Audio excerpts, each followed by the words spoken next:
Well, I'm about to get to be first at something today, right? First at the press conference right now, so we got to take what we can take here. First off, hats off to you and I and Coach Schwab and his staff and his team. It was obvious that their personnel today was much better than our personnel was today. I thought we had, there was a few bright spots there, but overall, we just didn't have the horses to go with their horses. That's a pretty mature team, and they've been around for a while. And it was their day, and it wasn't our day. So I'll leave it at that. I told you we had to get everybody here. Next time you gotta listen to me. Questions? Kind of seemed like the theme of this season so far is the Frost twins and Pinheiro. Having Jacob and Pinheiro both fall today, how did that impact your performance? Again, I think just the at one. With Frost and Happel, I think it was a situation of where Happel, I just was savvy there and snuck we scored and boom, right away he turns around and scores right on us. So I think the savviness and the maturity and the experience of Happel won that match. I think we wrestled with him toe to toe. I really do.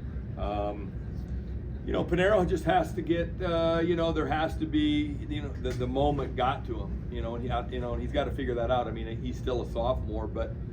Just being honest, sometimes I don't know if he's going to figure that out. Like, you got to be a savage in this moment. Like, if you don't love this, sold out and everybody cheering against you, you're going to have a hard time. Like, you got to embrace that crap. And it's got to be, it can't overwhelm you. It can't wear you out. It's got to be something that you go out and you just dive right into and you're excited about. And he hasn't figured that out yet, and I don't know if he will. I'm just being honest. So, Evan Frost, he just keeps his cool and did a good job for us there. But those are two tough matches to lose. We lost a close one at 74. So at the end of the day, we just didn't have enough horses in the stable. Talk about Cody Chittum getting that win over Ryder Downey. Great win for Cody Chittum. Yeah, I mean, I think again, I just think so much of this UNI team and their lineup up and down the team. I think they got a lot of really good guys. I mean, there's no easy outs with them. They're everybody's going to come scrap with you, and they got some guys that can really make a run.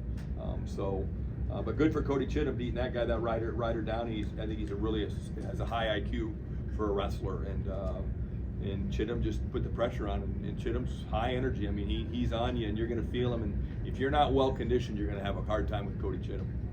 What can you say? We talked about it a little bit earlier this week, but Daniel Herrera's growth, that's a match he lost to Zip last time at Cliff Key, I think, but he turns it around and gets that takedown on the counter. He's just going to keeping his name in the first place for the most improved guy at the banquet at the end of the year, because he just keeps getting better and better and better. I mean, he won a big match for us Friday night, and I really think that kid, again, at heavyweight for you, and I know he's a small heavyweight, but man, can that kid wrestle in a lot of positions.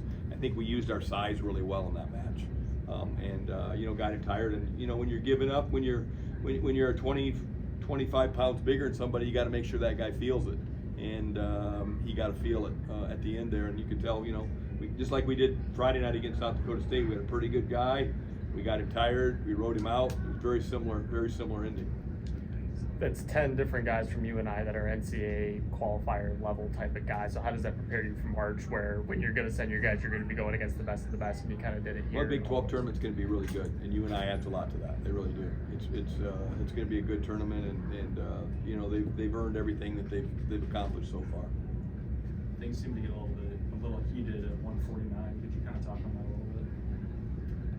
I think the referees probably got, when you get on the road, you're going to have to expect to get calls that don't go your way. I mean, those calls probably, if that matches in Ames, Iowa, we don't probably have quite as many stall calls, but I'm not throwing the referees under the bus.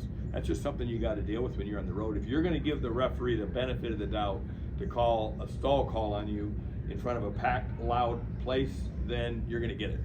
And that's on us, okay? Now, what I didn't like was I thought that last stall call, where there was a two-pointer, I thought that was a scramble. I thought that that was a heck of a scramble. He almost got us. We circled in, and then they kind of rolled out of bounds, right? I know Schwab lost his brain over that, but I really felt like that was just a real legit scramble, right?